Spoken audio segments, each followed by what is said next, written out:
제 남편과 시어머니는 사이가 별로 좋질 않습니다. 먼저 전하는 법도 없거니와 꼭 가야 하는 일이 아니면 시댁을 가는 그런 사람도 아니죠. 남편뿐만 아니라 시어머니도 그러세요. 남편에 대한 사랑이나 애틋함도 없으신 듯 했고 꽂아 놓은 보릿자루 마냥 취급을 하십니다. 하물며 남편을 부르실 땐 이름을 부른다거나 하지도 않고 야 혹은 이놈 저놈이라고 하셨거든요. 남편을 그리 대하시니 저 또한 시어머니에게는 그런 존재였었습니다. 저를 야라고 하진 않았지만 없는 사람 취급한다. 뭐 그렇게 생각하시면 될 것 같습니다. 처음 남편과 시어머니의 그런 모습을 보면서 저는 시어머니가 남편의 친어머니가 아닌가라고 의심을 했었습니다. 그런데 친어머니가 맞더라고요. 제 남편은 10달 동안 시어머니 뱃속에 있다가 나온 시어머니 친자식이 맞았습니다. 그럼 시어머니 성격이 원래 무뚝뚝하셔서 남편에게 대면대면 하셨느냐? 그건 또 아니었습니다. 남편에게는 한 명의 누나가 있는데 제게는 시누이였지요. 그 시누이한테는 시어머니 행동이 정말 달랐다는 거였습니다. 시누이한테는 어찌나 살갑게 대하시고 어찌나 이뻐하시던지. 암튼 시어머니 눈에는 시누이만 보였고 시어머니 자식은 오직 시누이뿐인 것 같았죠. 그런데 시어머니와 남편이 이렇게 사이가 틀어질 수밖에 없었던 것은 다 그들만의 사정이 있었더군요. 바로 시어머니의 남성 편력 때문이었습니다. 남편 어렸을 때 시아버지는 돌아가셨는데 남편 기억에 시어머니 주위에는 항상 남자들이 끊이지를 않았다고 합니다. 이 사람 저 사람 동거를 하는 경우도 많았었고 이 사람이 너희 아버지다 하셨다가 또 헤어지시고는 다른 남자를 데리고 와서는 또 이 사람이 너희 아버지다를 반복하셨다고 합니다. 그런 시어머니 모습에 남편은 지긋지긋했고 징그럽게까지 했다 하더군요. 여자 혼자서 아이들 키우는 거 쉽진 않겠죠. 당연히 든든한 남자가 필요하시긴 했겠죠. 그런데 시어머니는 너무 많은 남자를 만나오셨다는 것이 문제였었던 거였습니다. 남편은 그런 시어머니와 철이 들고 나서부터 신경전을 했었고 집도 여러 번 뛰쳐나갔었다고 합니다. 그런 와중에 시어머니와 말다툼을 하면서 하지 말았어야 할 말들을 하기도 했었다 하더군요. 그럴 때마다 시어머니를 위로해주고 시어머니를 이해해준 사람은 바로 시누이였었고요. 같은 여자니까 누나는 어머니의 편이었다고 하는데 제가 만일 그런 입장이었다면 시누이처럼 그랬을지는 정말 저도 모르겠습니다. 하지만 시어머니 행동을 비난하고 싶은 생각은 없습니다. 제가 그럴 자격도 없고 시어머니 인생이고 그들의 사정인데 제가 감히 뭐라 판단을 하겠습니까? 그런 이유로 남편과 시어머니는 아주 오래전부터 사이가 완전히 틀어져 버렸던 것이었죠. 남편은 시어머니의 끊이지 않는 남자들 때문에 시어머니 같은 경우에는 자기를 인정하지 않을 뿐더러 비난을 하는 남편 때문에 그렇게 각자의 입장만 고수하면서 막장으로 치닫게 된 것입니다. 나는 당신이 참 부럽다. 장인 장모님 뵈면 너무 정상적인 부부 생활을 하시고 계시잖아. 어머니의 삶을 이해하고 좀 너그럽게 생각을 하고 싶어도 상처인지 아니면 화인지 모르겠지만 난 어머니의 행동이 이해가 가질 않아. 너무 부끄러워. 꼭 남자 없으면 못 사는 그런 여자 같잖아. 당신 앞에서 우리 어머니 흉보는 거, 내 얼굴에 침 뱉기라는 거 잘 아는데 나도 그렇고 어머니도 그렇고 서로 쌓인 감정의 골이 엄청 깊어. 그런데 그걸 풀 생각도 없고 풀 마음도 없어. 이제 와서 무슨 이야기를 더 하겠어. 우리만 정말 잘 살면 돼. 시댁 신경 쓸 필요 없고 시어머니는 더욱이 신경 쓸 필요 없고 그리고 우리한테 간섭하실 분도 아니야. 나는 거의 내놓은 자식이나 다름없거든. 내가 내 마음에서 어머니를 내놓은 것처럼. 제 친정 부모님이 평범하게 사는 부부들 같다. 그게 부럽다라는 남편의 말이 정말 진심으로 들렸습니다. 그래서인지 남편은 저희 친정 부모님을 유독 잘 따랐고 특히 제 친정 아버지를 정말 아버지처럼 생각하는 것 같았습니다. 제 입장에서 그런 남편에게 너무 고마웠지만 남편의 저런 마음들이 상처를 입다 보니 더 집착을 하는 게 아닐까 하고 걱정이 되긴 했었네요. 남편 말처럼 시어머니는 정말 일체의 간섭도 없으셨습니다. 결혼한다고 했을 때도 정말 관심이 없으신 모습이긴 했죠. 뭘 해드리겠다 해도 무반응, 이런저런 걸 준비했다 해도 무반응. 계속 그렇게 나오시니까 저도 나중엔 아무것도 이야기를 하지 않게 되더라고요. 하물며 남편은 신혼여행에 가서 시어머니에게 전화 한 통 하는 법 없었습니다. 시어머니 또한 저희에게 일반적으로 하는 덕담조차도 없으셨고요. 그런데 언젠가부터 제게 슬슬 말을 걸어오셨고 대화하기를 바라셨습니다. 자주 가지 않는 시댁이기에 저는 변화하는 시어머니의 모습이 낯설었었지만 며느리를 통해 아들과 관계를 회복하고 싶으신 건가? 라는 생각을 했었죠. 제가 그런 생각을 할 수밖에 없었던 결정적인 이유는 바로 제 시누이의 말 때문이었습니다. 시어머니가 본인의 잘못을 인정하고 있고 남편이 어떤 상처를 받았을지 결혼을 시키고 나니 이제야 깨닫고 있는 것 같다고 그렇게 제게 이야기를 했었거든요. 시누이도 나름 가운데서 입장 곤란한 것 같았고 시어머니와 남편이 이제라도 좀 관계가 나아지기를 진심으로 바라고 있긴 했었습니다. 그런데 그건 시누이만의 생각이었었나 보더라고요. 시어머니가 제게 하시는 말을 들어보면 절대 그렇지가 않았거든요. 시어머니는 제게 남편에게 이런 게 섭섭하다 혹은 이랬었던 적이 있는데 아직도 그게 상처가 된다라는 말씀을 하시곤 했었습니다. 굳이 하지 않아도 되는 이야기를 하시기도 했었고요. 그 이야기는 바로 그동안 시어머니가 만나온 남자분들 이야기였는데 왜 남편이 그렇게 치를 떠는지 알 수 있을 것만 같았습니다. 정말 과하게 말씀을 하셔서 눈살이 찌푸릴 정도였었습니다. 당신이 워낙에 미인이어서 남자들이 가만히 두질 않았었다는 둥, 애 둘 딸린 여자라고 해도 자기를 차지하려고 남자들이 다툼을 했었다는 둥, 자기는 그러고 싶지 않은데 남자들이 붙는 걸 어찌하냐고, 나는 모르겠는데 내가 좀 매력적인 한 것 같다는, 암튼 이런 이야기들을 하셨는데 제가 다 민망하긴 하더라고요. 시어머니의 남자 이야기를 한참 듣고 나면 이야기의 마지막은 남편으로 흘러가는데 썩 좋지 않은 이야기로 시작함은 물론이거니와 끝도 꼭 좋지 않다라는 것이 문제였었습니다. 내가 네 남편한테 가장 섭섭한 게 바로 군대 갔을 때야. 다들 그 훈련소? 거기 있으면 엄마 보고 싶다고 운다고 하고 전화도 하고 그리고 편지도 자주 보낸다고 하는데 나 그 녀석 군대에 있을 때 딱 한 번 편지 받아봤다. 그것도 시켜서 억지로 보낸 것 같은 느낌이 들더라. 다른 아들놈들은 군대 가면 엄마의 소중함도 알고 엄마를 그렇게 그리워한다는데 네 남편은 도대체가 어떻게 생겨먹은 놈인지 몰라도 애가 독해.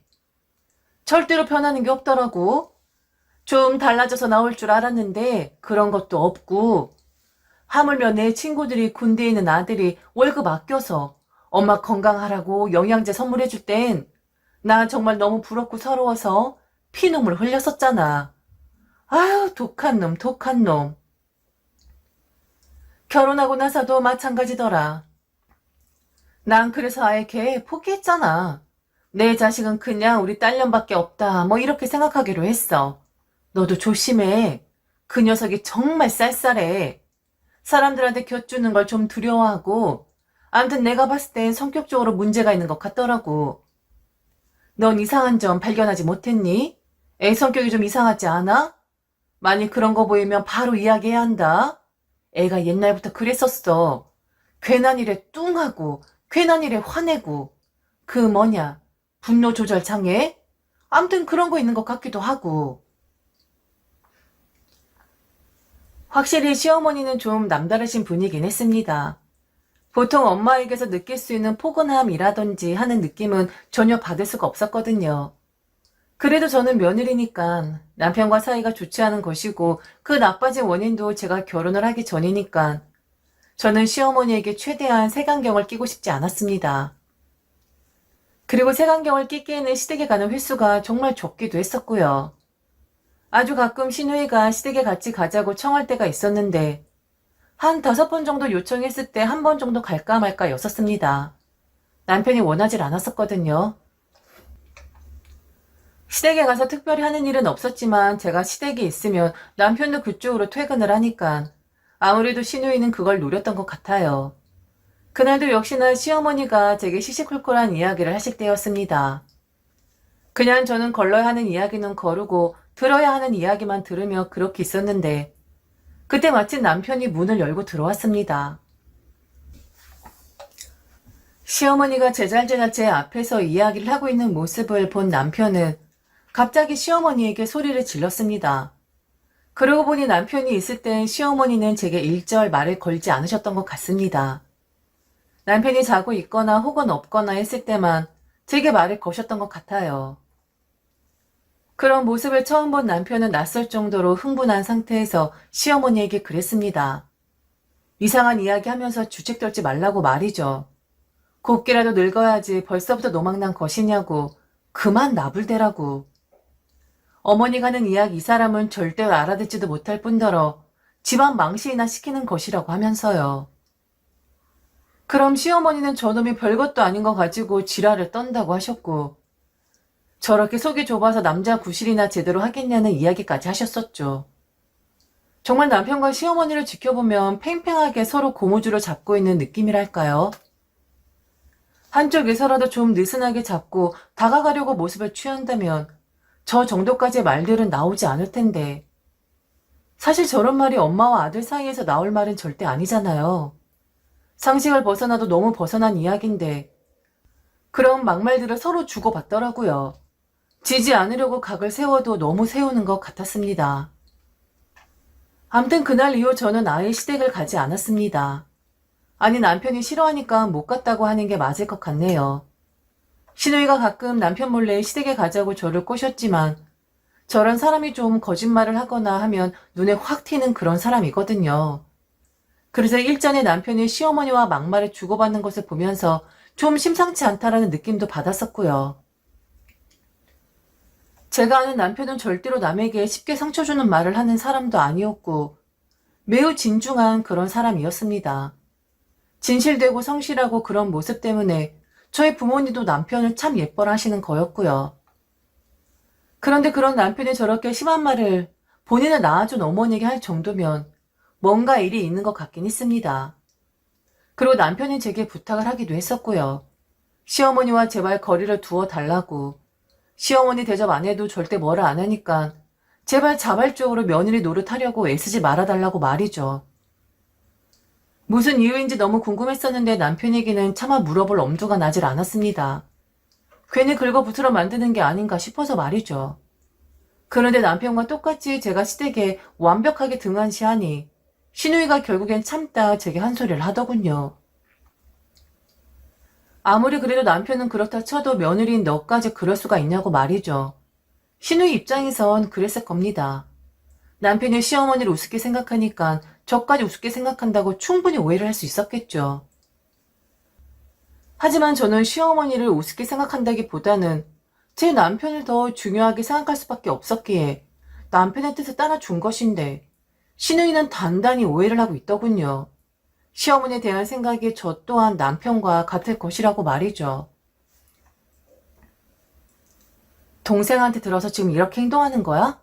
아무리 그래도 며느리고 같은 여자 입장인데 우리 엄마를 좀 이해할 순 없는 거야? 그때는 그럴 수밖에 없었고 우리 엄마도 전혀 몰랐던 사실이었단 말이야. 동생이 뭐라 했는지 모르겠지만 올케가 들은 이야기가 다는 아니야.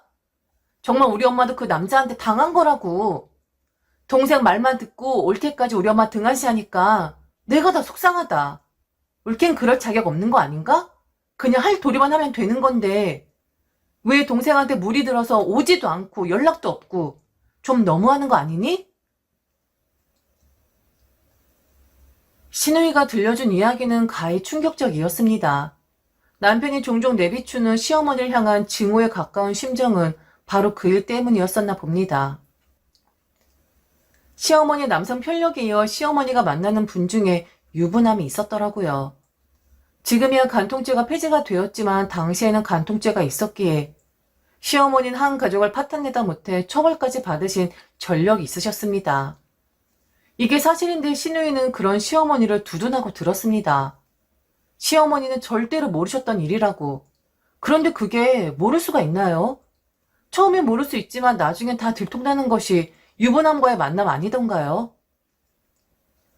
게다가 처벌까지 받으신 거라면 간통을 하셨다는 것이 사실인데 왜 시누이는 오해라고 오히려 시어머니가 누명을 쓴 것이라고 말을 하는 건지. 그리고 뭐가 그리 떳떳할까요? 그리고 왜 저런 이야기를 제기하면서 이해하기를 바라는 것일까요? 결혼하기 전에는 저도 배우자가 있는 상태에서 내연녀 혹은 내연남이 있다더라. 그래서 그 가정에 파탄이 났다더라. 라는 말을 들었을 때 솔직히 별로 감흥이 없긴 했었습니다. 그런데 결혼이란 것을 하고 나니까 정말 저런 사람들은 때려 죽여도 모자랄 그런 몹쓸 인간들이더라고요. 인간 대접도 해줄 필요 없고 쓰레기로 취급해도 좋은 대접해준다 라고 할 정도로 상종하지 못할 인간들이구나 라고 생각이 변하더라고요. 신우이에게는 대꾸할 가치조차 없었습니다. 그래서 그런 거 아니라고, 지금 하시는 이야기 처음 듣는 것이라고, 그저 저는 남편이 싫어하니까 발길을 끄는 것뿐인데 이런 남모를 이야기가 숨어 있었을 줄은 전혀 몰랐었다고 대답을 했죠. 그리고는 딱 한마디만 했습니다. 그동안 좀 이상하긴 했었는데 남편이 시어머니에게 왜 그렇게 행동을 했었는지 알 것 같다고 말이죠. 그렇게 전화를 끊었는데 그걸로 끝이 났으면 별 문제 없었을 텐데 다시 한번 전화가 왔습니다. 이번엔 시누이가 아니라 시어머니였어요. 시누이에게 이야기를 들었다면서 다짜고짜 제게 화를 내시더군요. 정말 자기가 당한 거였고 모함을 받아서 그리 된 것인데 지금 본인을 무시하는 것이냐고 말이죠. 제가 한 이야기도 별로 없는데 도대체 무슨 이야기를 그리 했다 하는 건지. 시누이도 그렇고 시어머니도 그렇고 참 이상한 사람들 같았습니다. 저 같으면 그런 이야기 며느리한테 입도 뻥끗 못할 것 같은데 그냥 나 죽었어 하고 입 다물고 있을 것 같은데 당사자인 시어머니까지 나서서 본인의 변론하고 나섰으니까요. 정말 보통 아닌 분이구나 라는 생각이 들었고 이렇게 반성 없이 남의 탓만 하니 남편이 그렇게 치를 떠는 것이구나 라는 것을 느낄 수 있었습니다. 시어머니는 결국 제게 언성을 높이셨어요. 한쪽 말만 듣고 어찌 감히 며느리가 시어머니를 안 좋게 생각할 수 있는 거냐고 말이죠. 니네 부모님이 그렇게 가르치셨니? 뒤에서 남 험담하고 뒷담화하라고 그렇게 가르치셨어? 자식 교육을 어찌하셨길래 이렇게 사람이 엉큼해? 그렇게 궁금하면 직접 나에게 물어볼 것이지. 왜 내 딸한테 그걸 물어보고 난리야? 호박씨 까는 거야 뭐야? 내 앞에서 내 말 잘 들어주는 척하고 뒤에 가서 내 욕하고 늘어졌었니? 네가 뭘 안다고? 너 좀 주제 넘는 거 아니야? 아무리 그놈이 나를 우습게 알아도 너까지 그러면 안 되는 거 아니니? 왜 내 욕을 하고 난리냐고? 왜 지랄을 떨어? 그리고 왜 집엔 안 오니? 그놈이랑 짜고 우리 집에도 안 오고 나랑도 연락 끊겠다. 뭐 이거니? 말도 안 섞겠다. 뭐 이거냐고. 지들은 얼마나 정직하길래? 니들은 평생 살면서 잘못 한 번 안 해? 한 번 꼬임에 넘어가서 잘못한 거 가지고 평생 울고 먹네? 나 떳떳해. 누가 뭐래도 나는 떳떳하다고. 그놈은 원래 그랬으니까 그렇다고 치자. 그래도 며느리 너는 그럼 안 되는 거 아니니? 내가 무슨 매일 문안 인사를 하라는 것도 아니고 가끔 얼굴이나 보자 하는 건데 지금 유세 떠는 거야? 그놈이 그러니까 너도 똑같이 구는 거냐고. 너 지금 시애미 무시하니? 시어머니가 언성을 높이면서 한 이야기에 기가 막혔습니다. 왜 제게 난리를 치는 거죠? 자격 없다고 하면서 왜 제게 지랄은 떠는 거죠? 어머니, 무슨 말을 어떻게 들으셨는지 모르겠는데 저 어머니 욕한 적 없고요. 어머니와 형님이야말로 제 욕을 하신 건 아니고요. 도대체 제가 형님하고 무슨 이야기를 그렇게 많이 했다고 전 듣기만 했는데 과장되게 어머니에게 말을 전한 것 같은데요. 저 그렇게 남 뒷담화할 정도로 한가한 사람 아니에요. 그리고 저희 부모님이 그렇게 비양심적이고 유치한 인간으로 키우지도 않으셨고요. 그리고 어머니 집에 안 가는 걸 왜 제 탓을 하세요? 며느리니까 그렇게 해야 한다고요? 왜요? 저는 며느리기 전에 제 남편이 아내 노릇이 우선일 것 같은데 그 탓은 제가 아니라 바로 어머니를 향하셔야 할 것 같은데 그렇게 저희 부모님 교육 운운하시는 분이 도대체 아들을 어찌 가르치셨길래 엄마한테 그런데요? 어머니, 아들 교육 정말 못 시키셨어요. 무슨 망나니 같잖아요. 와이프가 가자고 해도 싫다.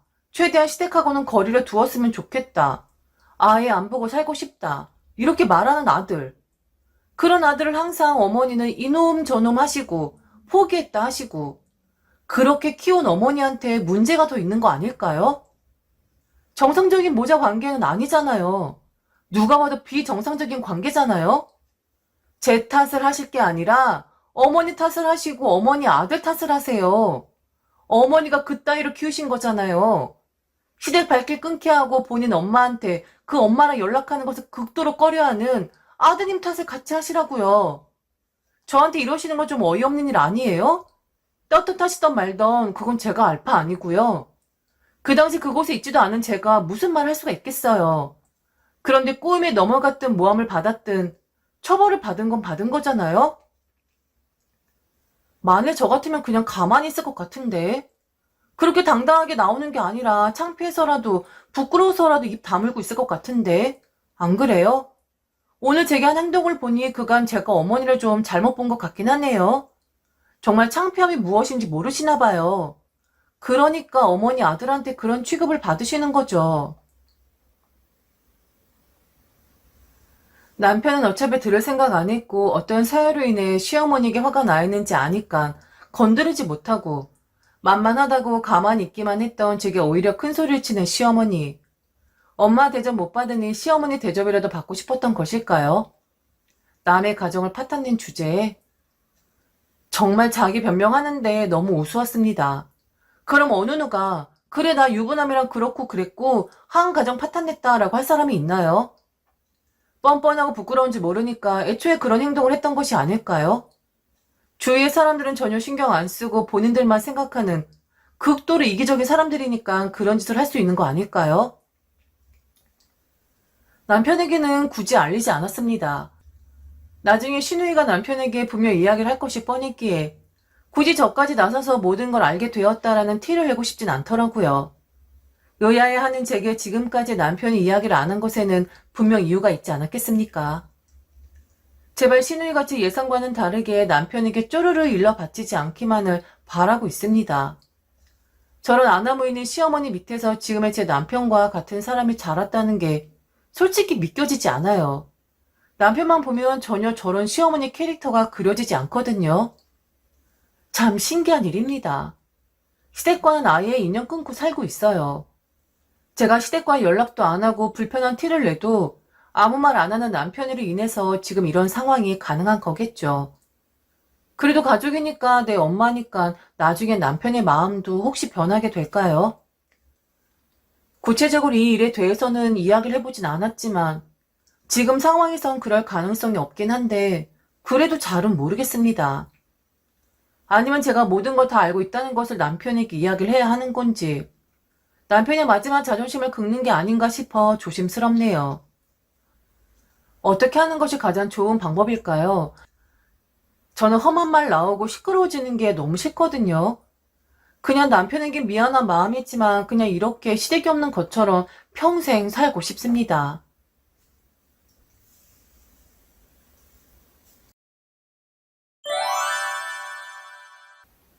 몇 년 전 있었던 일입니다. 만일 그때 그 일을 제대로 해결을 하지 않았다면 저는 불행한 며느리 생활을 하고 있을 것이 뻔합니다. 몇 해 전 며느리로 사는 여자의 고달픔을 아주 현실적으로 써 내려가서 베스트셀러가 되었던 책이 있었죠. 그 작가분이 하셨던 말이 생각이 납니다. 아마도 모든 여자분들이 공감했을 그리고 고개를 끄덕거렸을 말이었었죠. 착한 며느리 컴플렉스에 걸리지 않았으면 좋겠다. 빚진 것도 없는데 왜 며느리가 되면 참아야 하고 착하게 행동을 해야 한다고 생각하는지 도무지 이해를 할 수가 없다. 그래서 작가 자신은 자신의 딸에게 이야기를 해주고 싶다 했습니다. 결혼을 해서 며느리가 되어도 절대로 착한 며느리 컴플렉스에 빠지지는 말라고 말이죠. 착한 며느리, 순한 며느리, 효를 행하는 며느리, 예쁜 며느리, 다른 집안의 며느리들하고는 근본부터 다른 며느리, 시댁에 자라는 며느리를 싫다 거부를 하는 시댁 식구들이 어디 있겠습니까? 그런데 요즘 대부분의 며느리들이 결혼 전 순하고 착하고 효를 행하는 무조건 시댁의 고개를 숙여야 한다고 교육을 받고 자란 사람들이 과연 몇이나 될까요? 아마 친정 어머니들은 내 딸이 결혼을 해서 대우를 받고 결혼 전이나 결혼 후나 삶의 방식이나 태도가 달라지지 않기를 바라실 겁니다.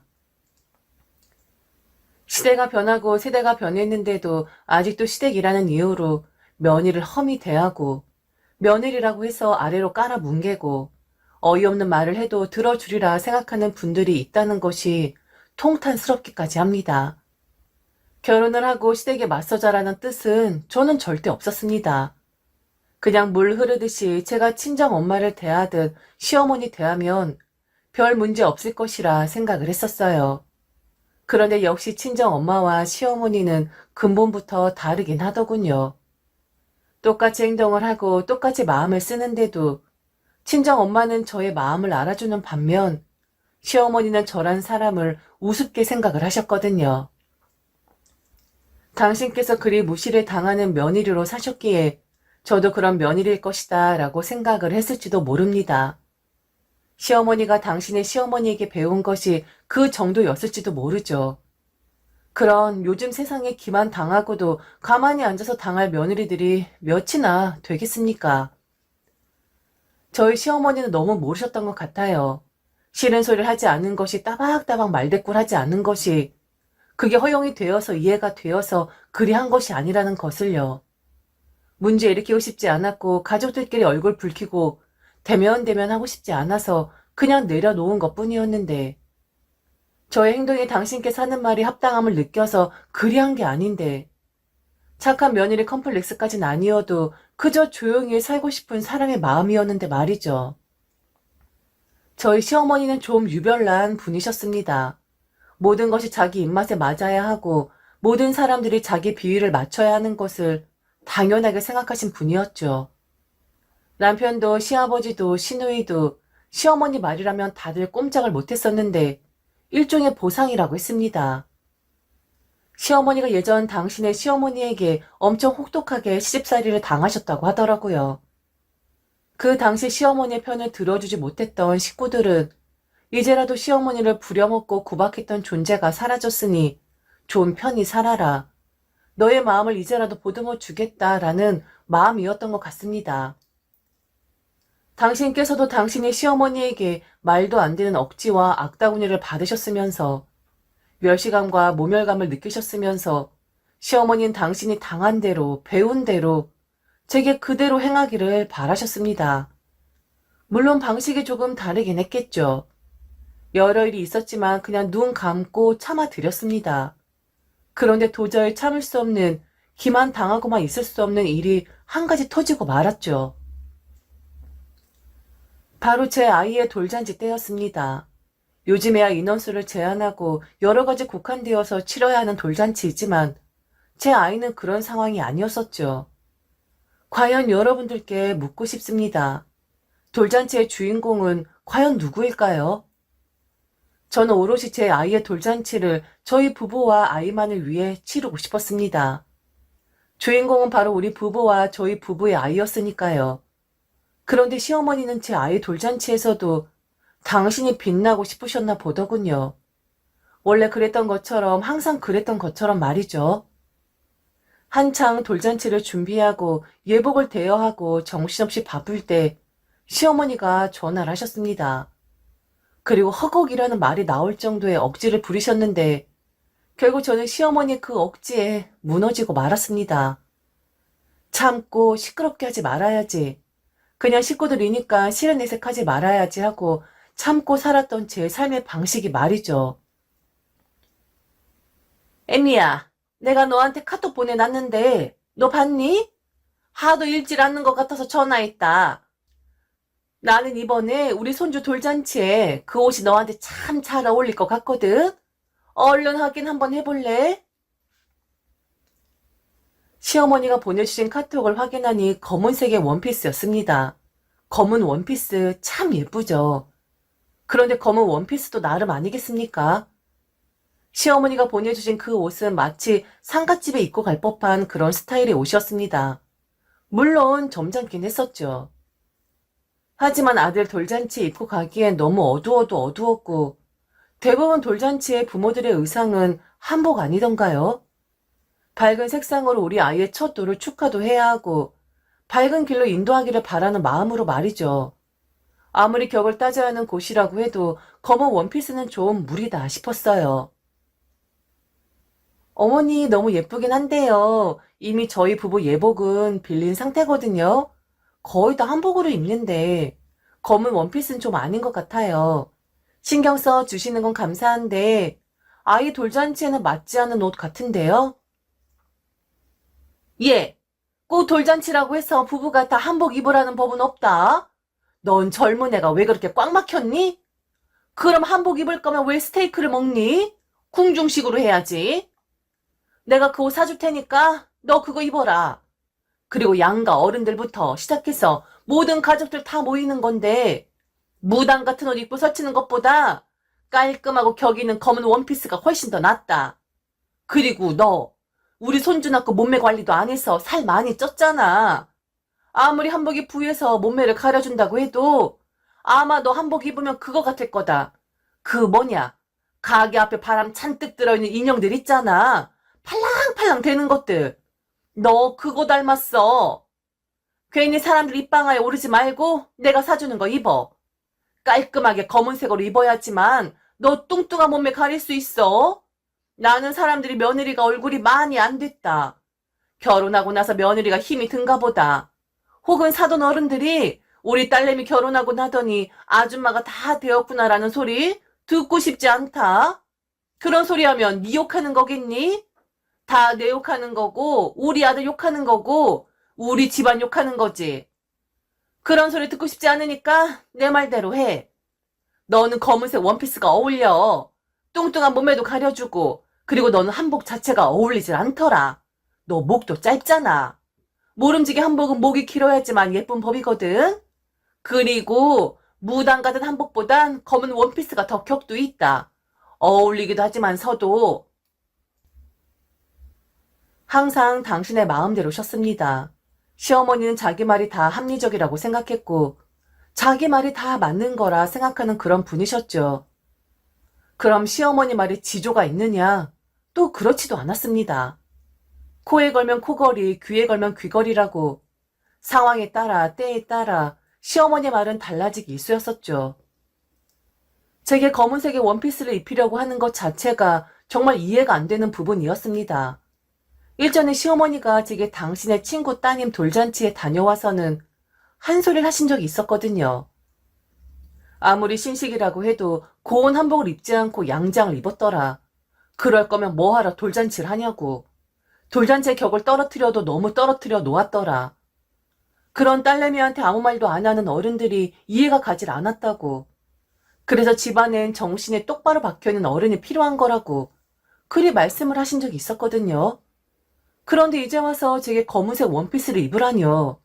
그렇게 욕을 하시고 격이 없다, 버릇이 없다, 예의가 없다 욕을 하셨으면서 당신 며느리에겐 당신을 그렇게 혐오하던 양장을 입히려고 하시다뇨.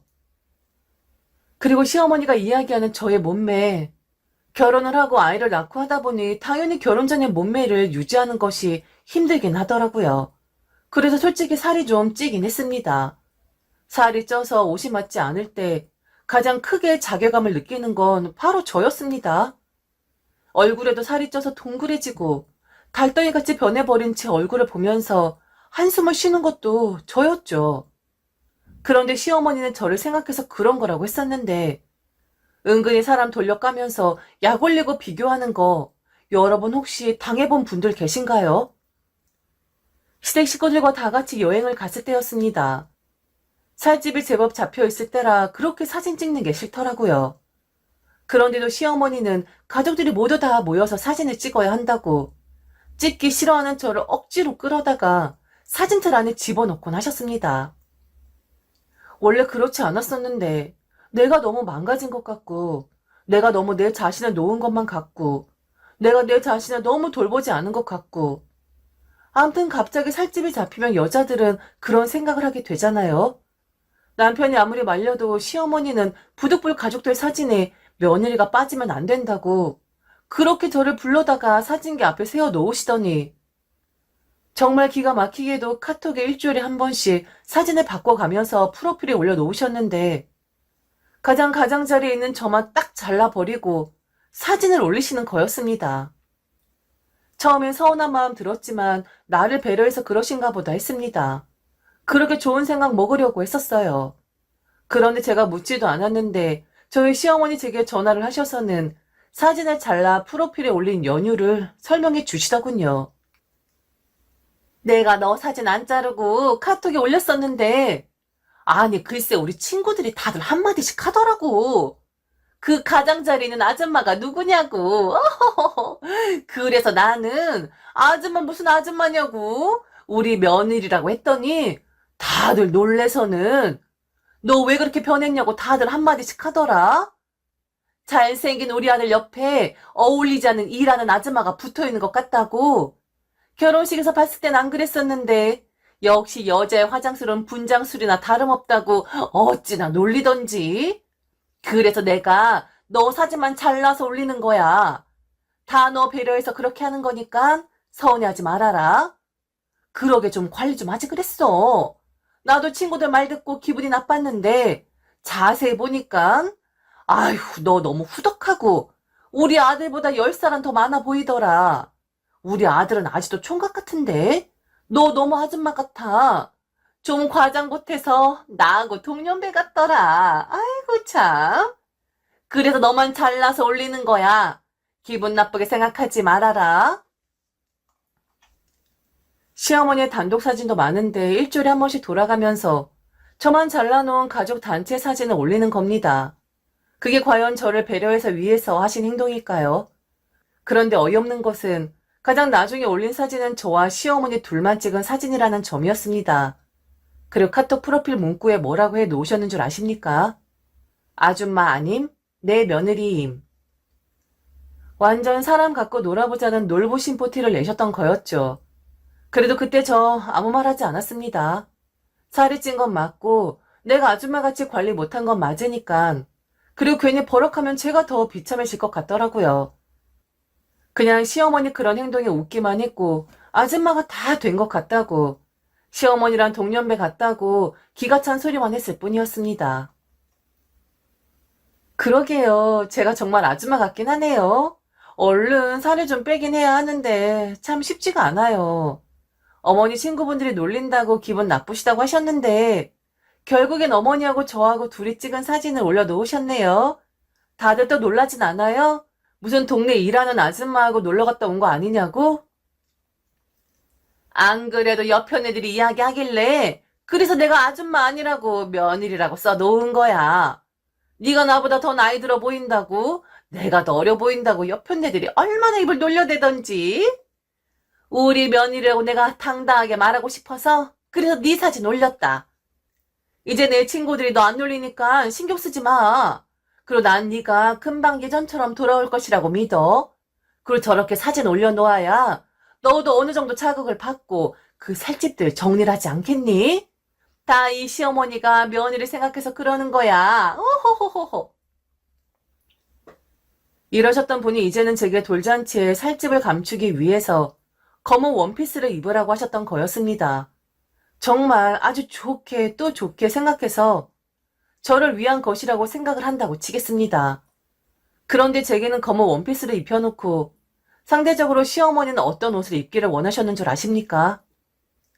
바로 신랑과 커플처럼 보이는 제가 입어야 할 예복이었습니다. 시어머니 당신께서 제게 검은 원피스를 사주는 대신에 제겐 화려하고 돌잔치를 하는 엄마들이 입을 법한 옷을 사주길 바라셨습니다. 당신께서 저 대신 입으시겠다고 저는 살집이 있어서 못 입으니 저를 배려해서 당신이 직접 입으시겠다고 말이죠.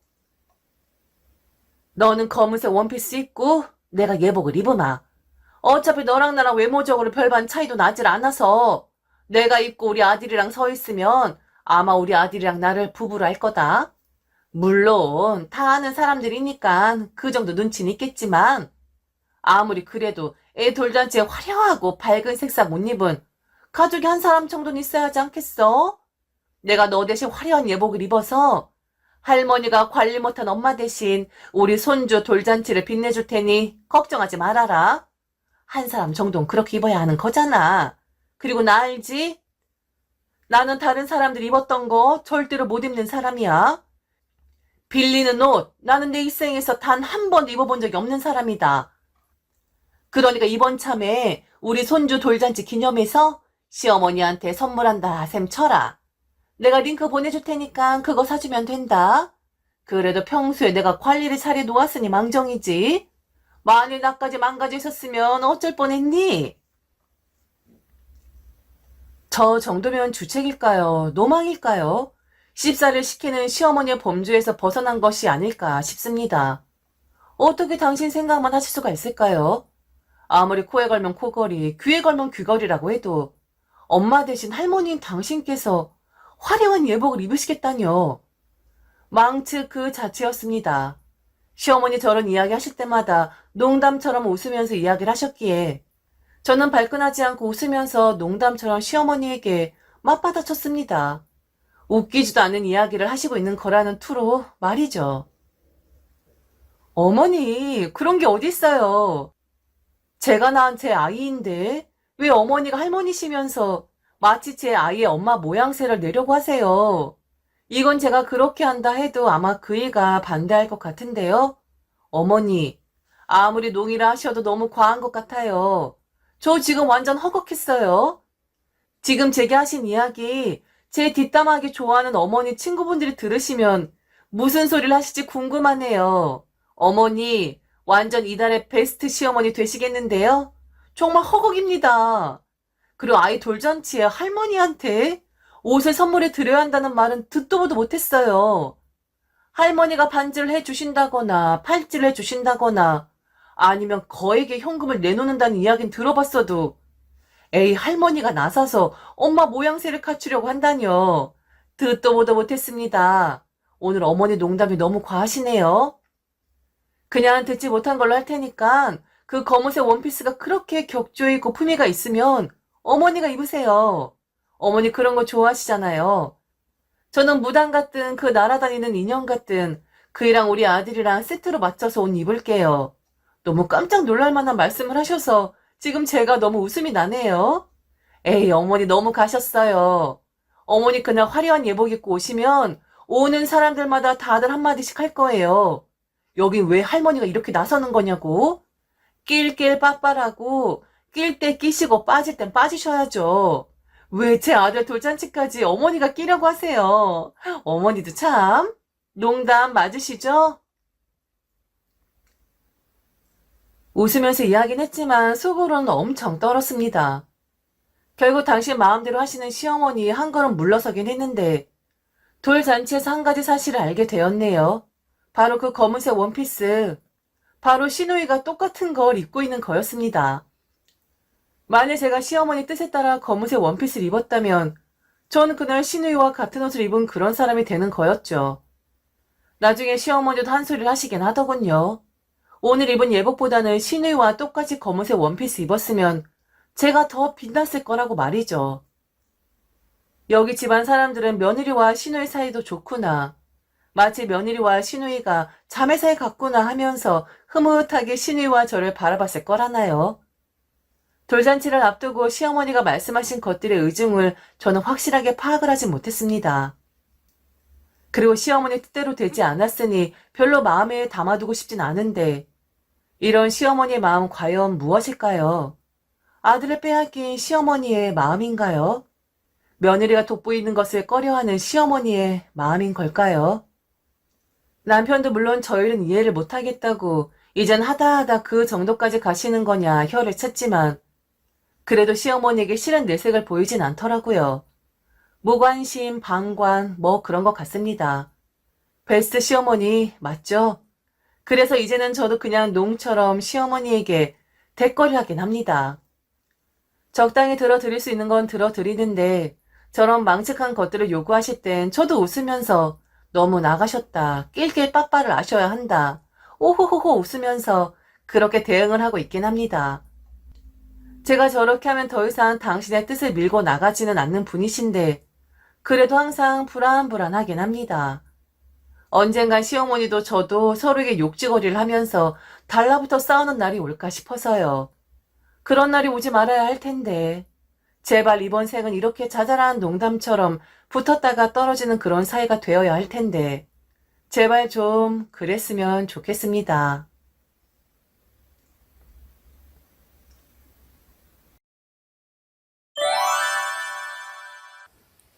요즘 시부모님 때문에 골치가 아프다 못해 한숨만 나오는 사람입니다. 저희 시부모님은 돈 쓰는 걸 참 좋아하세요. 기분도 잘 내시고 그 기분에 따라 여기저기 한턱도 잘 쏩니다. 물론 능력이 있는 사람이 그리 한다면 얼마나 보기 좋을까요? 다른 사람들에게 인심도 베풀고 넉넉함을 보이는 것이니까요. 하지만 저희 시부모님들은 그리 여유롭지 않으심에도 사람 좋은 척을 하며 다른 사람들에게 인심을 얻으려는 듯 마음이 아니라 돈을 베풉니다. 그렇다 보니 결국엔 자식들까지도 피곤해지더군요. 저희는 남편이 하는 일로 인해 결혼하여 제주도에 자리를 잡고 살고 있습니다. 처음 저희가 제주도로 간다고 했을 때 저희 어머님은 가족이 서로 자주 보고 살아야 하는데 이렇게 떨어져 지내면 그리워서 어쩌냐며 제주도로 내려가는 것을 한석거 반대를 했었습니다. 하지만 저희는 제주도에서 신혼을 시작해야 했기에 내려왔고 양가가 가까이에 없는 만큼 하나부터 열까지 저희 둘이 맨땅에 헤딩하는 기분으로 부딪히며 생활을 일구어 나갔습니다. 저희가 결혼하고 3개월 좀 지났을 때 시부모님께서 저희 집에 와 보고 싶다고 하더군요. 가까이 살았다면 신혼집에 양가 부모님 한 번씩 초대를 했었을 건데 오시기 부담스러우실까 싶어 그러지 못하고 있다. 시부모님 말씀에 집으로 초대를 했습니다. 말 그대로 초대이기에 비행기 티켓을 보내드리고 저희 집 인근에 숙소를 마련해 드렸어요. 저희 집은 소형 주택으로 전체 평수가 20평이 채 안 되고 방도 2개밖에 없습니다. 저희 둘이 살기에는 이상적이고 너무 좋지만 다른 사람이 와서 한 공간에서 지내기엔 좀 좁긴 해요. 그래도 마당이 있고 저희에게는 너무 사랑스러운 집이긴 합니다. 일정에 맞춰 양가 부모님께서 집에 오셨고 날씨가 너무 좋은 계절이었기에 저희는 집안 마당에 테이블을 펼쳐놓고 서툴지만 열심히 준비한 음식들을 먹으며 즐거운 시간을 보내었습니다. 양가 부모님은 내 아들이 내 딸이 언제 이렇게 어른이 되어 잘 사나 싶어 감회가 새롭다는 말부터 시작해서 우리 딸이 부족해서 우리 아들이 부족해서라는 이야기들을 하시며 며느리와 사위를 추켜 세워주시기도 했습니다. 그렇게 화기애애한 자리가 끝나가고 피곤해 하시기에 숙소로 모셔다 드리겠다고 했습니다. 저희 부모님은 알겠다며 따라 나서시는데 시부모님께서는 아들 집에서 그냥 자면 안 되냐고 숙소를 따로 잡는다고 하는 걸 예사로 들었는데 정말이냐고 하시네요. 그래서 보시다시피 집이 좁고 공간도 협소해 잘 수 있는 공간은 안방 하나뿐이라고 화장실도 하나라 여러모로 불편할 테니 안락한 호텔에서 쉬시라고 했습니다. 그럼에도 아들 집에 있고 싶어하는 눈치가 보이자 저희 엄마가 사돈 그냥 저희랑 호텔로 가요. 넓고 편안한 숙소 두고 얘들 집에 있으면 서로가 불편하지요. 호텔로 가셔서 저녁에 저희랑 주변 관광도 하고 그래요. 내일 아침에 조식도 같이 드시고요. 어머님은 내키지 않는 듯 보이셨지만 저희 엄마의 이야기에 알겠다고 하며 따라 나섰습니다. 저는 집을 정리하고 남편은 양가 부모님을 숙소로 모셔다 드렸습니다. 애초에 2박 3일 일정으로 내려오신지라 다음 날은 저희가 부모님들과 함께 제주도 이곳저곳을 다닐 계획이었습니다. 다음 날 저희는 양가 부모님들을 모시러 갔고 하루 종일 제주도 이곳저곳을 함께 투어하고 먹거리 등을 즐겼습니다. 저희가 모시는 만큼 비용은 저희가 다 지불하기로 남편과 이야기가 되었었는데 시부모님께서 자꾸 자신들이 저희 부모님께 내겠다고 하십니다. 그래서 저희가 괜찮다고 이번 방문에 대해서는 오롯이 우리 부부가 지불하겠다고 했더니 사돈이 사돈한테 한턱 낼 수 있는 거 아니냐며 갈치 전문점에 가서 식비를 내시고 기념품 가게에 들리셔서는 2손 가득 선물을 사서 저희 부모님에게 주십니다. 하나는 저희 부모님 것, 다른 하나는 저희 오빠네 것, 또 다른 하나는 저희 오빠의 장인 장모님 것, 그리고 나머지 하나는 엄마의 친한 친구분들이라며 4세트나 주시더군요.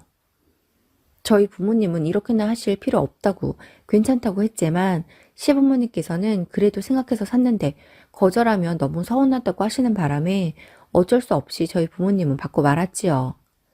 그런 상황들에 저희 부모님은 부담이 되었고 저녁은 저희 부모님이 사시겠다고 합니다.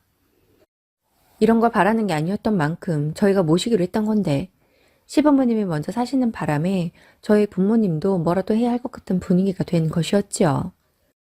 그런데 저희 시부모님이 괜찮다고 그런 거 바래서 점심 사고 선물 사준 거 아니라고 하며 한사코 거절을 하시는데 이래저래 불편하더군요.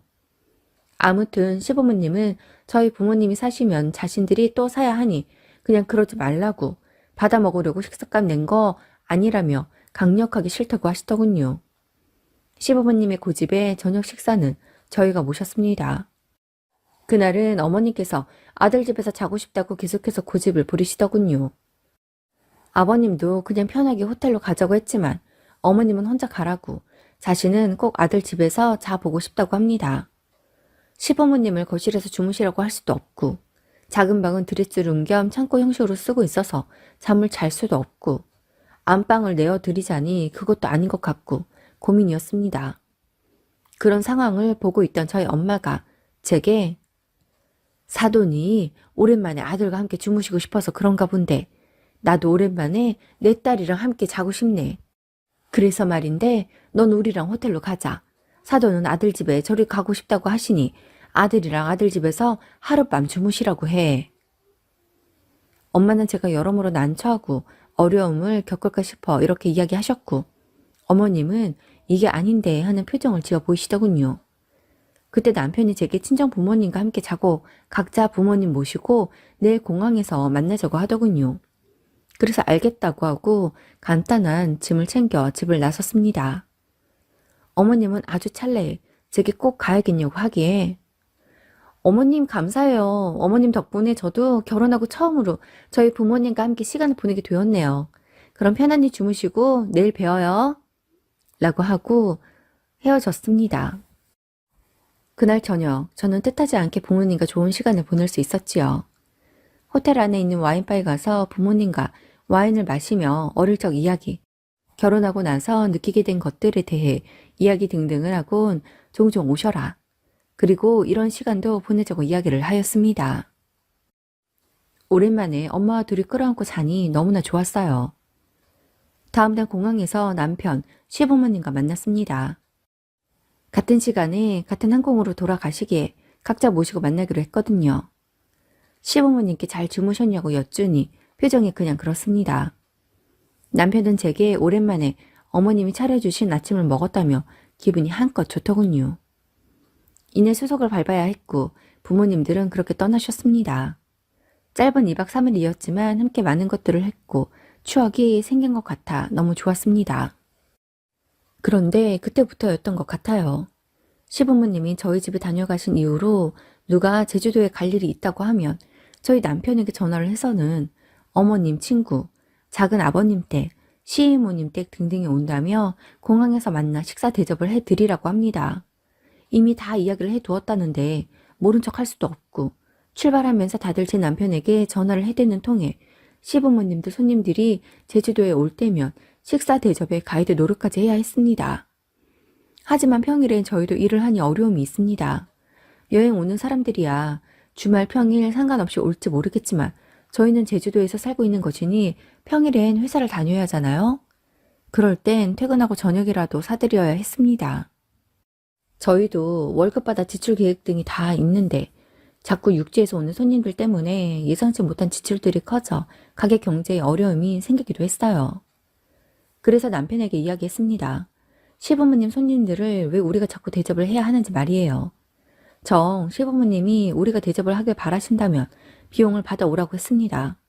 우리가 제주도에서 여행 관련 사업을 하는 것도 아니고 하는 일 때문에 발령받아 내려온 것인데 왜 우리가 일일이 다 대접을 해야 하고 하는지 이해가 가지 않는다고 했습니다. 남편도 그런 점들 때문에 고민이었다며 진지하게 생각해 보겠다고 이 문제에 대해 시부모님에게 이야기해 보겠다고 합니다. 남편이 시어머니께 이야기를 드렸는지 어머님은 제게 장문의 문자를 보내어 어쩌다 한번 대접하는 걸 뭐가 그렇게 불편하냐며 서운하다고 하시며 일전에 내려오셨을 때도 시부모가 왔는데 집으로 모셔서 삼시세끼 대접해줄 생각은 하지도 않고 밖으로 돌리고 친정 부모랑 자러 나가는 걸 보고 정말 많이 실망을 했었다는 이야기까지 하십니다. 그래서 어머니께 그렇게 이야기해 주시니 저도 이야기하는 거지만 친구들이 와도 못 만날 때가 더 많다고. 하지만 친구들은 이곳에서 생활하는 우리를 이해해 주는데 시부모님 부탁이라 그간 시부모님의 손님들은 어떻게든 대접하고 뵙고 했다고. 우리 나름대로는 노력한 것인데 그마저도 서운하다 하시니 저 역시도 서운하다고 했습니다. 원하는 대로 해도 서운하다고 하는데 저희가 더 할 이유를 못 찾겠다고. 들으신 대로 앞으로는 일절 대접하지 않겠다고 했습니다. 이후 정말 시부모님으로부터 대접을 부탁하는 연락은 오지 않았고 저희는 일상을 되찾았습니다. 거의 매주 오던 손님들이 오지 않으니 한 달이면 거의 80만 원은 세이브가 되었습니다. 다들 짠데 저희에게 갈치우유를 먹고 싶다고 하는 통에 그 비싼 갈치를 대접하곤 했었거든요. 아무튼 속 시원하고 여유로운 일상을 되찾으니 행복했습니다. 저희는 결혼해서 쭉 제주도에 살고 있고 작년엔 아이도 낳았습니다. 전 세계적인 역병인 코로나로 육지로 갈 엄두도 내지 않았고 양가 부모님을 비롯한 지인들도 거의 내려오지 않았습니다. 그런데 아이들도 조용하면 사고를 친다고 하잖아요. 잠잠히 지내던 시부모님에게서 청천벽력 같은 이야기를 들었습니다.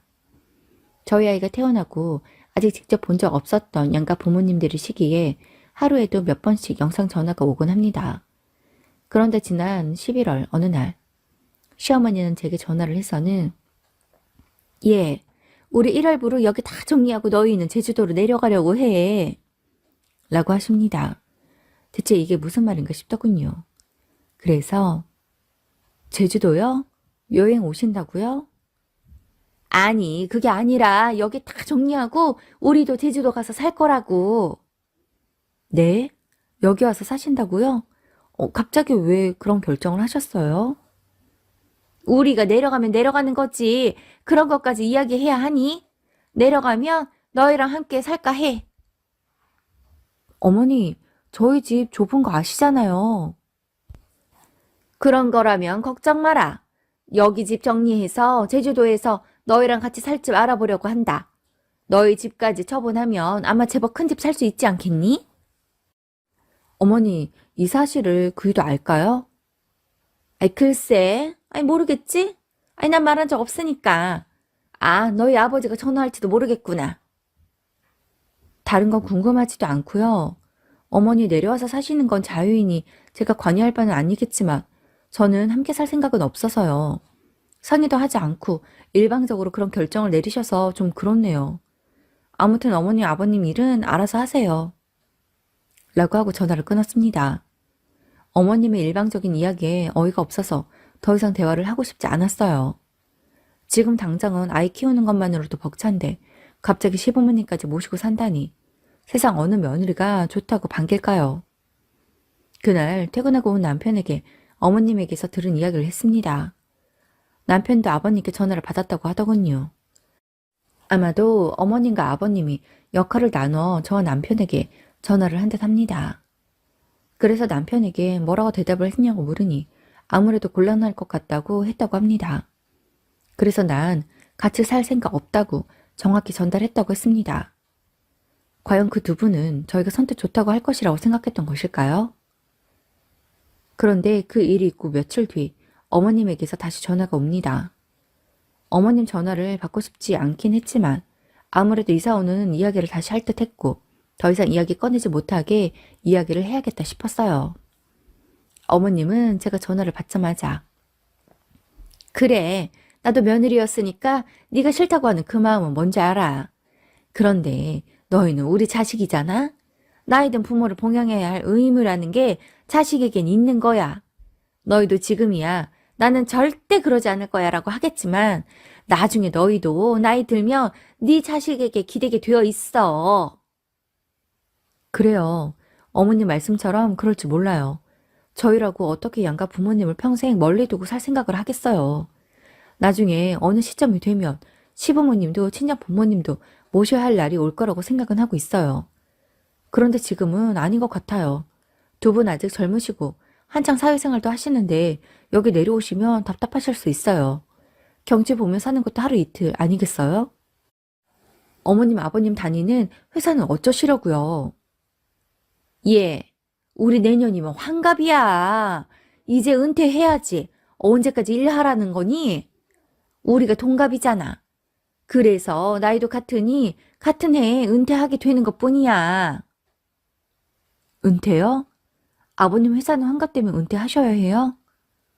아이, 그런 게 어디 있어. 이제 환갑도 되었으니 일 그만하려는 거지. 나도 이제 그만하고 싶고, 이제 그만 쉬련다. 우리도 제주도 가서 살래. 그때 가서 보니까 정말 좋더라. 물론 평생 열심히 살아오신 분들이지만 환갑을 넘긴 저희 부모님도 건강하게 사회생활 잘하고 계시는데 더 젊고 더 건강한 시부모님은 환갑이라 일을 그만하고 싶다고 하시고 저희 곁에와 지내겠다고 하니 솔직히 갑갑함이 먼저 다가왔습니다. 요즘 100세 시대라고 하잖아요. 제 주변만 봐도 부모님들이 다들 80까지는 충분히 건강히 지내시더라고요.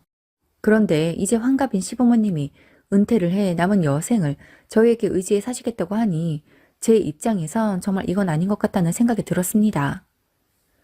어머니, 그러면 내려와서 사신다고 하면 생활비는 어떻게 하실 생각이에요? 아버님 퇴직금으로 생활하실 건가요? 퇴직금? 그건 우리 재작년에 집 살 때 먼저 빼서 썼지. 그래서 얼마 안 돼. 아, 그러면 적금을 깨실 거예요? 적금? 그런 거 없어. 제가 우리 부부의 삶의 모토를 모르네. 우리는 한 번 살고 떠나는 인생 원 없이 하고 싶은 대로 하면서 살자 주의야. 그래서 주말이면 여기저기 여행도 많이 다니고 먹고 싶은 거 있으면 그때그때 사 먹고 주변 사람들에게도 아낌없이 베풀면서 살잖아. 우리가 그렇게 주변에 베풀면서 살았기에 너희가 지금 이만큼 잘 된 거야. 그러니 앞으로는 너희가 우리 먹여 살려야지. 우리가 그런 생각을 했기에 너희 있는 제주도로 가겠다는 거야. 내가 전에 전화했을 땐 이런 얘기를 안 해서 네가 그저 싫다고만 하나 싶어서 다 이야기하는 거야. 이제 왜 우리가 제주도로 가겠다는 건지 알겠지? 내가 이렇게 다 말 안 해도 당연히 오케이 할 줄 알았는데 솔직히 지난번에 내가 많이 서운했다. 하지만 자식이니 어쩌겠니? 내가 이해해야지. 서운한 마음은 오늘로 털어버릴 테니 걱정은 마. 나 그렇게 뒤끝 있고 그런 사람 아니야. 아무튼 우리 내년 설 전에 내려가려고 하니 그렇게 알고 40평대로 주택이든 아파트든 알아보렴. 어머님의 이야기를 들으니 더더욱 같이 살면 안 되겠다는 생각이 들었습니다. 그래서 어머님 이야기를 들어도 제 생각은 달라지지가 않아요. 오히려 나는 환갑이 되었을 때 저렇게 대책 없는 상황이 되지 말아야겠다는 생각이 드네요. 보니까 노후 준비가 전혀 안 되신 것 같은데 자식들이 해답은 아니에요. 두 분만의 능력도 어느 정도 있어야지 않겠어요? 저희도 애 키우다 보면 앞으로 돈 들어갈 일 많을 텐데 두 분 뒤치다거리 하다 저희 가족까지도 탈탈 털리고 수중에 돈 한 푼 없게 될 것 같아요. 그래서 안 될 것 같아요. 저희도 가정을 이뤄 독립한 만큼 부모님에게 기댈 마음 없어요. 하지만 부모님이니 나중에 연세가 들어 자식들의 돌봄이 필요하다면 그땐 얼마든지 저희가 나서서 모시든 지원하든 챙겨야겠지요. 하지만 지금은 아닌 것 같아요. 저희도 준비가 되지 않았고 그럴 시기도 아닌 것 같아요. 어머님, 아버님이 제주도에 내려오시는 건 얼마든지 편한 대로 하세요. 하지만 저희에게 기대지 말아주세요. 여기 오셔도 저희는 저희 일상을 살 거고 가까이 계신다고 해도 주마다 찾아뵙지 못할 수도 있고 저희의 일정과 생활이 있으니 오라가라 하지 말아주셨으면 해요. 라고 했습니다. 물론 가까이 내려오시면 어떻게 찾아뵙지 않을 수 있고 맛있는 거 하나 먹더라도 자식 생각난다며 와서 먹으라고 하면 안 갈 수가 있겠어요. 그러나 그러실 분들인 걸 알기에 미리 선수쳐서 그리 말을 했습니다. 어머니는 제게 내가 너 여우인 건 알았는데 진짜 해도 해도 너무한다. 어떻게 부모를 짐이라고 생각할 수가 있니? 너희 부모가 그리 가르치던? 어쩜 이렇게 애가 냉정한지. 너 나중에 우리에게서 이 집마저 없어지면 아주 버리겠다. 어머니 그렇게 말씀하지 마세요. 그런 거 아니에요. 부모가 재산이 있고 없고가 문제가 아니라 제가 말하는 건 어머님 아버님의 마인드와 사는 방식이 제가 갖고 있는 가치관과는 다르기 때문에 같이 살기 어렵다 이 말이에요. 지금은 모실 생각도 생활에 도움을 드릴 생각도 없어요. 계속 대화해봐야 같은 말일 것 같으니 저는 이만 끊을게요. 앞으로 어떻게 하실 거든 저한테 얘기하실 필요 없어요. 궁금하지 않거든요. 라고 하고 전화번호도 차단하고 카톡에서도 차단했습니다. 분명 제가 저를 이야기했으니 어머님이든 아버님이든 제 남편에게 전화를 해 한바탕 난리를 쳤을 텐데 남편은 그날도 그 이후에도 제게 아무 말 하지 않더군요. 그래서 저도 아무 말 하고 있지 않습니다. 나중에 알았지만 아버님이 남편에게 전화를 해 한바탕 해대셨고 남편이 아들 이혼하는 걸 보고 싶으면 어디 마음대로 해보라고 내려와서 의지하는 순간 제게 미안해서라도 이혼해 버릴 거라고 했다고 합니다. 이런 표현이 어떨지 모르겠지만 그렇게 노후 준비도 안 된 시부모님을 나름의 방법으로 퇴치를 해버렸습니다. 얼마 뒤면 명절이네요. 작년 한 해는 아이도 태어나고 코로나로 인해 명절에도 시댁에 가보지 않았지만 올 명절엔 가게 될 것 같긴 합니다. 고민 중에 있긴 하지만 코로나가 안정되지 않은 시기인 만큼 아직 아이가 어려 밀폐된 비행기에 태우자니 걱정이 되어 남편만 올려보낼까 생각 중입니다. 저희가 자식인 만큼 언젠간 시부모님을 모셔야 할 때가 올 수도 있다고 생각합니다. 그런 때가 온다면 모셔야겠지요. 하지만 지금은 그 때가 아닌 만큼 저희 가족을 먼저 생각하며 살려고 합니다.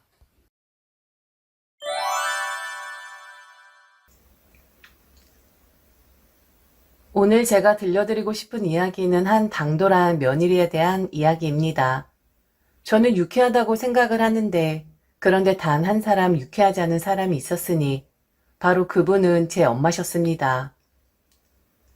그 당시만 해도 엄마는 매일 부글부글이었습니다. 맹랑한 거세게 또 당했다. 분명 알고 있었는데 또 당했다. 땅을 치고 통곡을 하셨었죠. 상대는 바로 저희 새언니였습니다.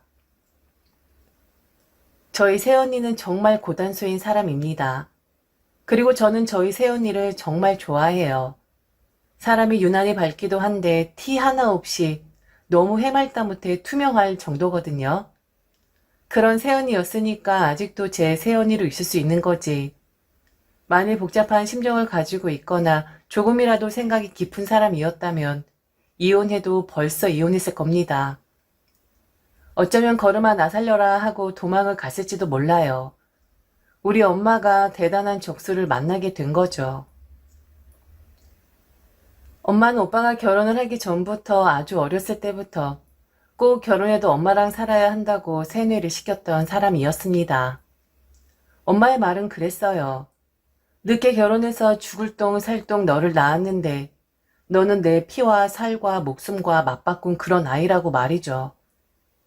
그런데 참 우습게도 2년 뒤에 제가 태어났거든요. 제게는 단 한 번도 오빠에게 항상 했었던 죽을 똥 살 똥이란 말을 한 적이 없었는데 저는 그냥 거저 태어났었나 보더라고요. 암튼 엄마는 오빠에게 죽을 때까지 같이 살아야 한다고 교육을 시켰었는데 그때도 오빠는 생각 없이 그럴 것이라고 대답을 하곤 했었죠. 뭐 정신 나간 놈이라고 봐야겠죠. 여자들, 특히 아들에게 집착하는 엄마들한테는 아들이 같이 살겠다고 생각 없이 내뱉은 그 말이 어떤 대단한 힘을 갖게 되는지 오빠는 절대 몰랐었던 거였습니다. 시간은 흘러 오빠는 몇 번의 연애를 했고 결국 결혼을 하겠다고 한 여자를 데리고 왔습니다. 그 여자가 바로 지금 제 새언니입니다. 새언니의 첫 인상은 방긋방긋 웃는 상 그 자체였습니다. 꽤 미인상이었고 웃는 상이라 그런지 첫인상이 매우 좋더라고요. 그런데 아들에게 집착 심한 우리 엄마 눈에는 그리 보이지 않았었겠죠. 살살 눈웃음 치는 게 비열하다고 했었나? 속내를 알 수 없는 얼굴이라고 했었나? 그리고 새언니 얼굴이 고양이 상이라서 첫인상이 너무 세다는 말도 했었죠. 그럼 엄마는 어떤 상을 좋아하냐 했더니 개상을 좋아한다네요. 저는 제 엄마가 여자 얼굴을 볼 때 개상을 좋아하는지 그때 처음 알았습니다. 만일 새언니가 개상이었어도 엄마는 분명히 고양이상을 좋아한다고 말했을 겁니다. 그냥 오빠의 아내 자리로 인사온 새언니가 마음에 들지 않았던 거였겠죠. 암튼 첫인상 이야기는 이쯤에서 마무리를 짓고 첫 만남 자리에서 엄마는 확실하게 도장을 찍고 싶었던 것 같습니다. 나 만만한 시어머니 아니다. 우리 아들 네 남자로 만들려면 나라는 거대한 산을 넘어야 한다. 내가 죽을 똥살똥 낳은 우리 귀한 아들 어디 쉽게 내줄 거라 생각하니? 어디 한번 슬슬 시동을 걸어볼까? 라는 마음 말이죠. 엄마는 기가 막히게도 첫 만남에서 새언니에게 합가 이야기를 했습니다.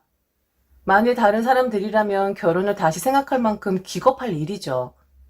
그런데 엄마는 너무 아무렇지 않게 우리 집은 원래 그렇게 생각을 하고 있었고 오빠 또한 그렇게 생각을 하고 지금까지 살아왔다고 하면서 당당하게 말을 꺼냈습니다. 각 집안마다 카풍이라는 것이 있다는 건 잘 알고 있죠? 나는 어렸을 때부터 우리 아들 교육을 그렇게 시켰었어요. 나중에 결혼하고 하면 꼭 함께 살자고 말이죠. 그리고 어른들하고 함께 살아봐야 이것저것 배우는 것도 많고 행동거지와 말이 더 조심하는 법이랍니다. 금방 더 친해질 수도 있고요. 가족이 됐는데 서먹서먹한 것보다는 같이 살면서 얼른 친해지는 게 더 좋지 않겠어요? 물론 요즘 젊은 사람들 합가라고 하면 주랭랑 친다는 거 잘 알고 있지만 우리 아들이 좋으면 그 정도는 희생해야 하는 거 아니겠어요? 안 그래요, 아가씨? 아빠가 엄마를 쿡쿡 찔러댔지만 엄마의 입을 막을 순 없었습니다. 정말 되도 않는 말을 하는 엄마를 보면서 딸인 제가 다 창피하고 부끄럽더라고요. 오빠도 엄마를 황당 그 자체, 헐 대박일세라는 표정으로 쳐다만 볼 뿐 너무 기가 막힌 말을 엄마가 하니까 대꾸도 못하고 앉아 있더라고요. 그런데 그때 새언니가 생글생글 웃으며 말을 했습니다. 엄청 경쾌한 목소리로 그리고 순수한 얼굴로 말이죠. 가풍 엄청 중요하죠. 아, 그런 가풍이 있었군요. 오빠가 한 번도 이야기를 안 하길래 저는 모르고 있었네요. 그런데 같이 살아야 하는 게 혹시 얼른 친해져야 하는 이유라면 걱정하실 필요 없을 것 같은데요. 제가 친화력 하나는 정말 좋거든요. 오늘 안으로 모든 분들하고도 친해질 수 있으니까 그 이유라면 같이 살지 않아도 충분히 친해질 테니까 걱정 안 하셔도 될 것 같아요. 그리고 오빠를 좋아하긴 하는데 오빠가 저를 더 좋아해요. 원래 여자는 자기를 더 사랑해주는 남자를 만나야 하는 법이잖아요. 결혼도 오빠가 하도 하자고 졸라대서 하는 건데 제가 희생까지 할 필요는 없을 것 같아요. 어머니. 유치한 엄마의 싸움에 만만치 않게 대응하는 새언니였습니다. 첫 대결은 새언니의 승이었죠. 이후 더 대박이었던 건 이건 지금 생각해도 완벽하게 엄마의 KO 패였는데 새언니가 또박또박 눈웃음 살살 치면서 엄마한테 저리 말하니 엄마는 살짝 열이 받았던 것 같습니다. 그래서 만일 같이 살지 않고 처음부터 부모님의 뜻을 따르지 않으면 받을 수 있는 것도 못 받을 수 있다고 말을 했었죠. 떼어줄 재산도 별로 없는 양반이 그 말을 하는데 엄마가 나가도 너무 나가는 것 같다 생각했습니다. 아니면 혹시 내가 모르고 있는 재산이 우리 집에 있나? 하고 딱 10초 정도 생각하긴 했었네요. 이렇게 시작하기도 전에 부모 뜻을 따르지 않으면 우리도 자식한테 부모 노릇할 필요 없는 거 아니겠어요? 내가 지금 기분 나쁘게 이야기한 것도 아니고 우리 집 가풍이다 라고 얘기를 했는데 단순히 친해져야 하기 때문이 아니라 우리 집은 원래 그렇다고요. 우리 아들은 옛날부터 그리 교육을 받고 컸다고요. 내 말귀를 못 알아듣는 거예요? 아니면 장난스럽게 생각을 하는 건가요? 이런 거 원래 결혼하기 전에 확실하게 얘기를 해야 나중에 탈이 없으니까 얘기해 주는 거예요. 우리 집 가풍을 잘 따르고 부모한테 잘하는 자식들이어야지만 나중에 재산도 물려주고 하는 거지. 제 멋대로 하는 자식에겐 그럴 마음 전혀 없어요. 농담처럼 듣지 않았으면 좋겠어요. 함께 해야지만 뭐라도 하나 더 얻어간다 이 말을 하는 거예요. 비단 저런 말을 하는 게 우리 엄마뿐만 아니라 다들 저리 하시는 건가요? 갑자기 엄마가 새언니 앞에서 딴 사람이 되더라고요. 제가 알던 엄마의 모습이 아니라 막 얌전 빼고 근엄해 보이려고 애쓰는 것 같은? 아직 시어머니 될 분을 만나보지 못한 저이기에 만일 제가 만나게 될 시어머니도 저런 모습이라면 결혼이란 걸 다시 생각해 볼 것 같아요.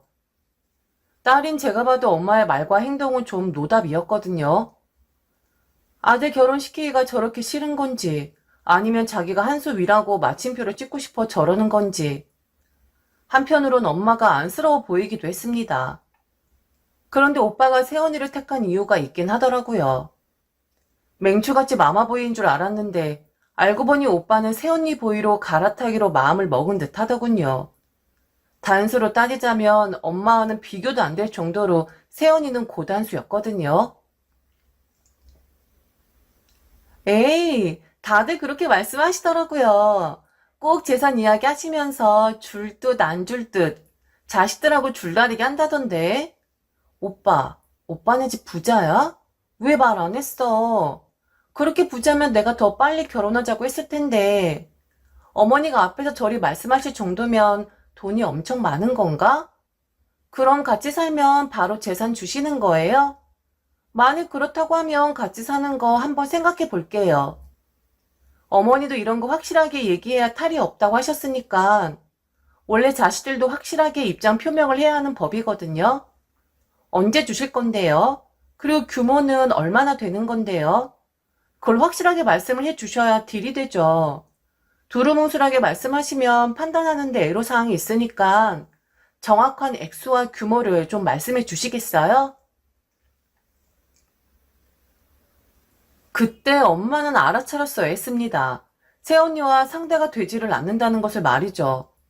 얼른 포기하고 새언니와 동맹을 맺는 것을 택했어야 했는데 그렇게 했어야만 엄마가 마음고생을 덜하는 것이었는데 엄마는 크나큰 실수를 하고 말았죠. 새언니와 끝날 때까지 붙어보기로 말입니다. 그런데 이미 새언니의 당돌하면서도 당차게 엄마에게 하는 말들을 보면서 저도 새언니에게 반했고 아빠마저도 새언니에게 반해버렸습니다. 사실 저희 집에서 그 누구도 엄마한테 그렇게 말을 못했었는데 우리 엄마가 좀 기가 센 편이긴 하거든요. 아빠도 엄마 앞에선 절절 맸었고 오빠는 뭐 말하면 입 아픈 정도였고요.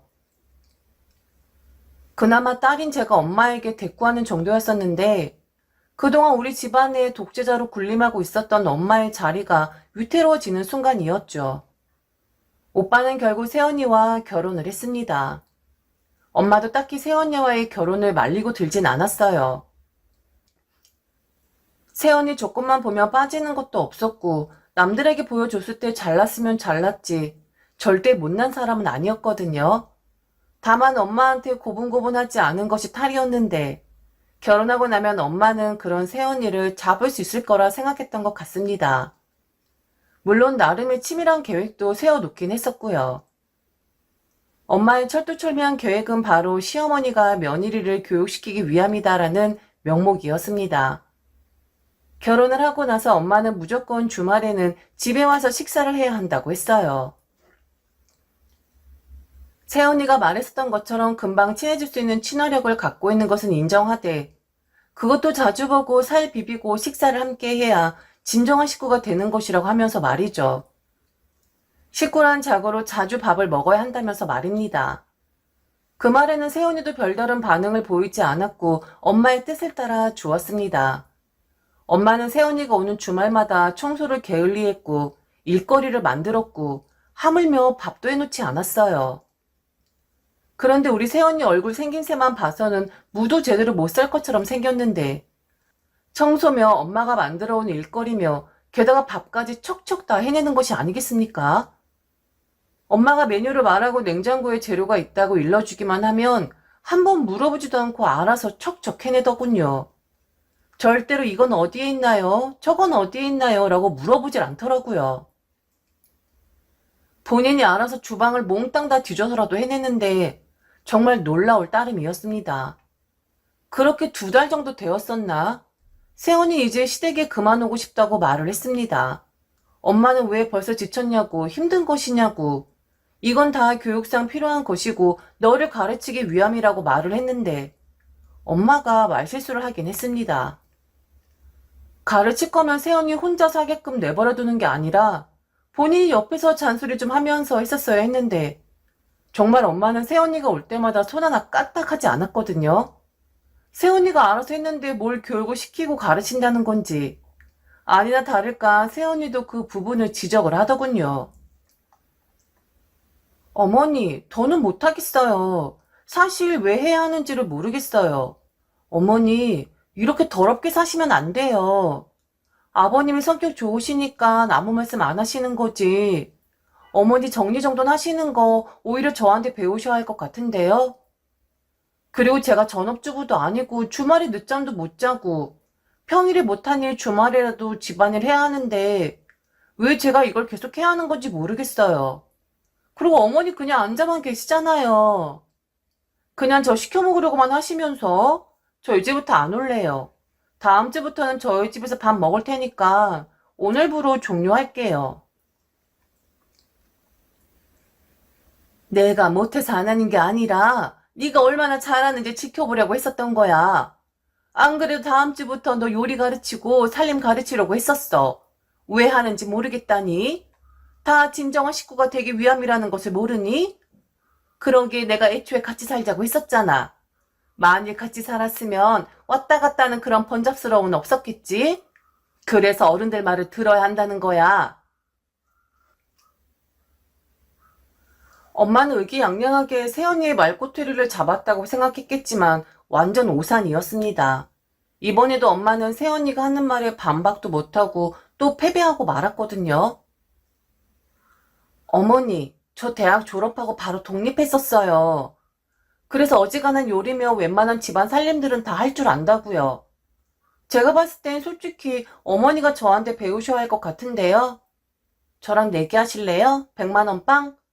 누가 더 요리 잘하고 정리정돈 잘하는지요? 그리고 저 정리수납 전문가 자격증도 있다고요. 어머니보다 훨씬 더 잘할 자신 있는데 어떻게 저랑 내기하실래요? 제가 봤을 땐 어머니 살림 수준이 더 떨어지는 것 같은데요. 결국 말 한마디도 못하고 쩔쩔매는 엄마가 안쓰러웠는지 아빠가 나섰습니다. 앞으로 오지 말라고 말이죠. 그동안 고생했다고 음식하느라 애썼다는 말을 하면서 말입니다. 그러면서 아빠는 나를 의미심장한 말을 했었어요. 아빠 생각에 맨날 당하기만 하는 엄마 편을 들고 싶어서 그랬던 것 같습니다. 다들 알죠. 엄마가 좀 과하고 엄마가 좀 모순덩어리라는 것을 말이죠. 그런데 가지는 개편이라고 아빠도 엄마가 맨날 당하기만 하니까 좀 짜증이 났었던 것 같습니다. 사실 아빠가 그럴 만도 했던 것이 그 전까진 세연이는 적당한 선을 그어놓고 엄마와 줄다리기를 하긴 했었습니다. 그런데 언젠가부터 엄마의 말이라면 항상 습관적으로 이 말이 바로 나오긴 하더라고요. 제가 왜 그래야 하나요, 어머니? 라는 말이죠.